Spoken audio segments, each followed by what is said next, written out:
isso espera a vida inteira. Não vos conformes com esta era, por isso espera, em Deus espera. Sem essa Palavra ao amanhecer, com o pastor Antônio Freire. não vos conformes com esta era, por isso espera, em Deus espera. Meus queridos irmãos, a paz do Senhor, bom dia! Que o Senhor possa abençoar os meus irmãos neste dia, que sejamos prósperos neste dia, no serviço ao nosso Deus, na oração, na adoração, no louvor e principalmente no testemunho que defendemos. É maravilhoso ser testemunha de Jesus Cristo. Por isso é que ele disse: e vós sereis minhas testemunhas. Minhas testemunhas. Precisamos do poder para testemunhar. Que Deus abençoe e guarde os meus irmãos. Nós vamos meditar na palavra. O texto é Lucas capítulo 11. E nós vamos meditar nos primeiros 4 versículos. Não é um tema muito corrente, não é um tema fácil, que as pessoas gostem, que a entendam bem. Não é, mas é necessário. Então, vamos nós. Lucas capítulo 11, versículos de 1 a 4. E aconteceu que, estando ele a orar num certo lugar, quando acabou, lhe disse um dos discípulos: Senhor, ensina-nos a orar, como também João ensinou aos seus discípulos. E ele lhes disse: quando orardes, dizei: Pai, santificado seja o teu nome. Venha o teu reino. Dá-nos cada dia o nosso pão cotidiano. Perdoa-nos os nossos pecados, pois também nós perdoamos a qualquer que nos deve. E não nos induzas em tentação, mas livra-nos do mal. Louvado seja o bendito nome do Senhor Jesus. Meus amados irmãos, existem umas lições de Jesus que envolviam a parábola com determinada necessidade de interpretar, de usar a memória, o bom senso e prestar muita atenção para poder entender.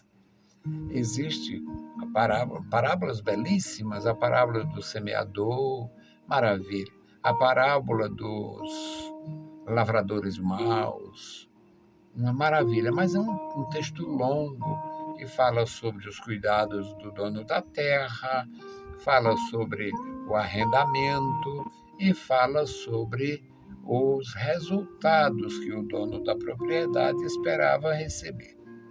Então, tem alguns ensinos do Senhor Jesus que se prolonga pela necessidade de formular uma comparação, de falar de um acontecimento do dia a dia.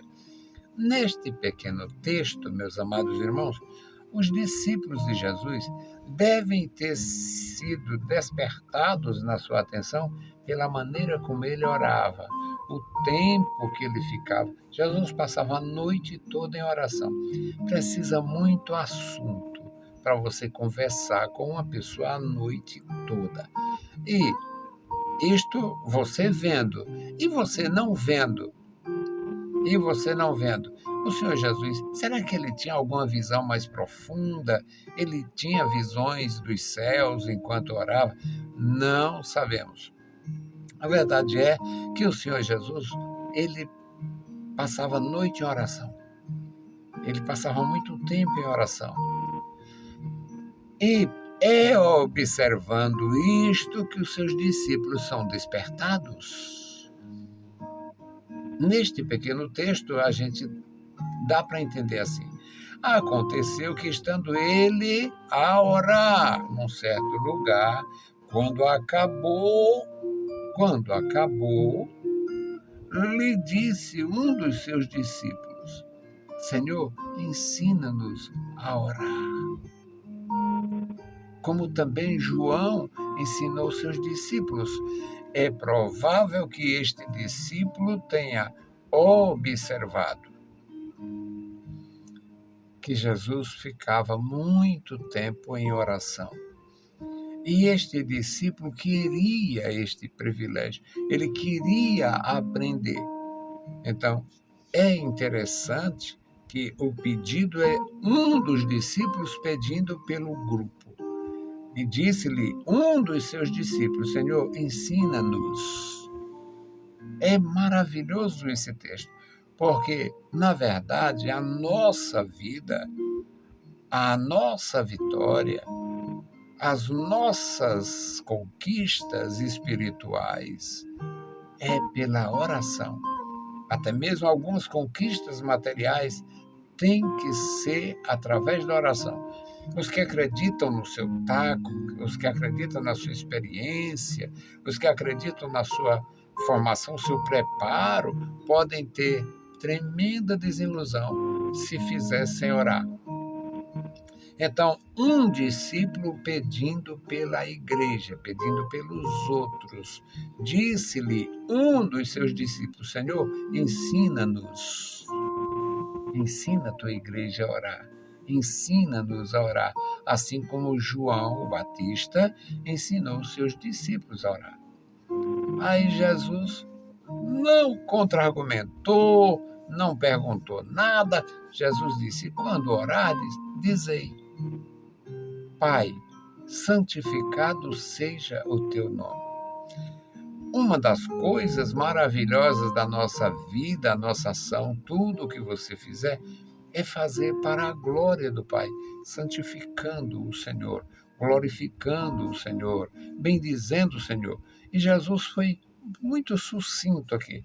Quando orardes, dizei: Pai, santificado seja o teu nome. É uma espécie de introdução na presença divina. Santificado seja o teu nome.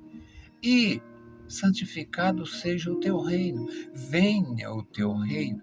Venha o teu domínio. Que o Senhor tenha o domínio, que o Senhor seja honrado, temido, glorificado, exaltado. E aqui, o terceiro pedido, no versículo 3, dá-nos cada dia nosso pão cotidiano. Nos assista na nossa necessidade. Muito importante isto. Pai, santificado seja o teu nome, venha o teu reino, nos dá o necessário e perdoa os nossos pecados. Perdoa os nossos erros, nossas injustiças, nossos abusos, nossos males. Perdoa-nos os nossos pecados, pois também nós perdoamos a quem nos ofende, a qualquer que nos deve.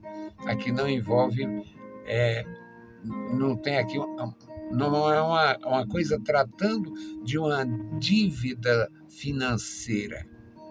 Não, quem tem dívida financeira com alguém deve pagar. Quem está devendo tem que pagar, deve pagar. Não foi servido? Então, não é uma dívida. Olha, perdoa os nossos pecados, como nós perdoamos o pecado do nosso irmão, como nós perdoamos o abuso do nosso irmão, a falha do nosso irmão, como nós perdoamos o abuso, assim como nós perdoamos a injustiça.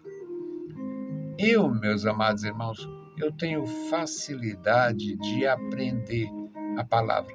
E eu, quando aprendo de fato, eu ponho em prática e eu transmito. Meus queridos irmãos, nós fomos perdoados. Não existe um pecado confessado que o Senhor não perdoe. Todos os nossos males, nós tínhamos uma pilha de pecado. Todo ímpio tem uma pilha de pecado. Pecado espiritual, culto aos demônios, culto aos ídolos, promessa com os mortos, acender vela para Satanás, fazer despacho.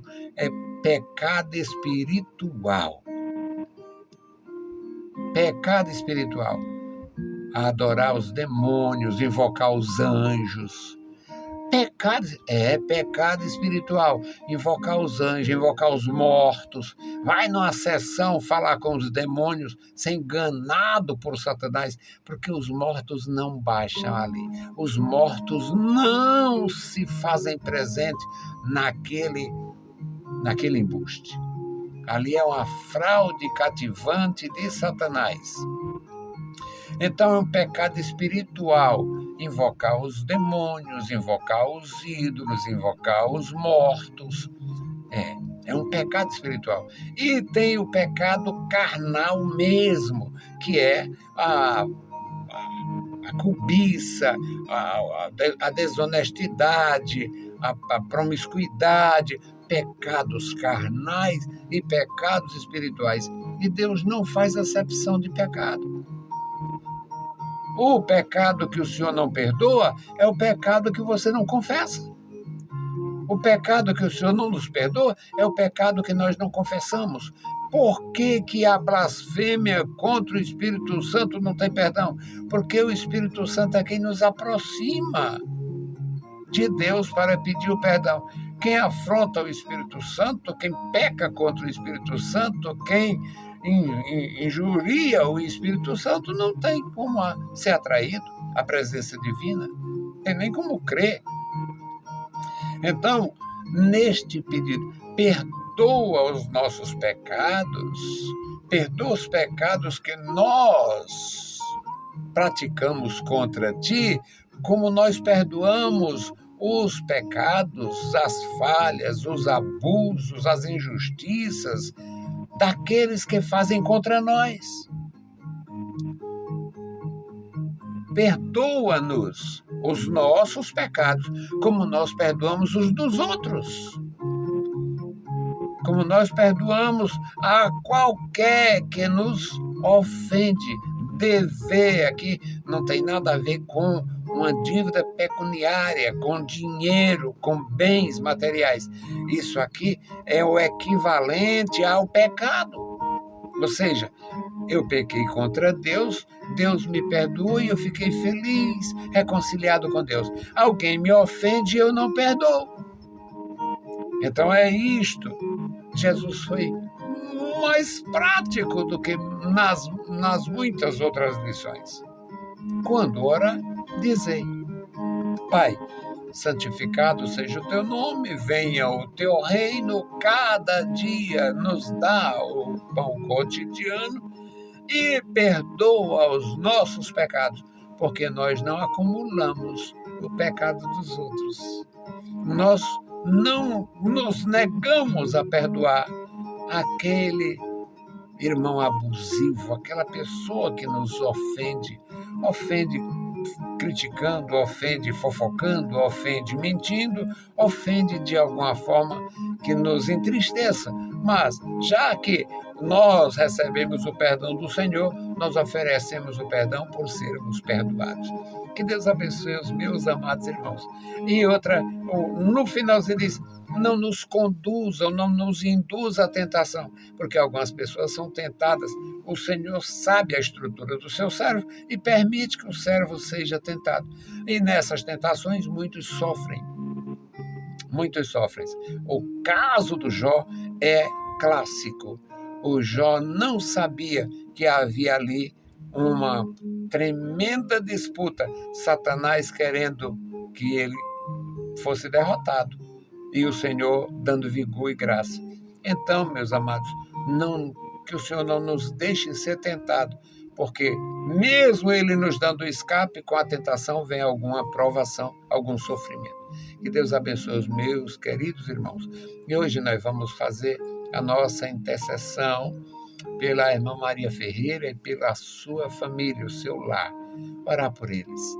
Tem umas famílias, meus amados irmãos, que a gente não tem aquele conhecimento de caso nenhum de sofrimento. A única coisa que eu sei é questão de saúde. Que Deus possa abençoar a minha irmã e também a sua filhinha, que tem um problema de saúde. Deus abençoar a família. Bendito o Senhor, Pai Santo que está nos mais altos céus, nós te louvamos, bendizemos, agradecemos, Pai, pela tua bondade e graça. Te louvamos pelo perdão dos nossos pecados, pela comunhão profunda, Senhor, que temos contigo. Abençoa e guarda a tua igreja em toda a terra. E agora te apresentamos, Pai, a irmã Maria Ferreira, seu esposo, sua filha, meu Senhor, seus familiares, a sua mãezinha, Senhor. Toma em tuas santas mãos, dá graça aos meus amados irmãos. Ajuda-nos cada dia. Tu és o nosso ajudador. Em nome de Jesus Cristo, nós te pedimos. Amém. Saudamos a todos com a paz de nosso Senhor Jesus Cristo e bom dia.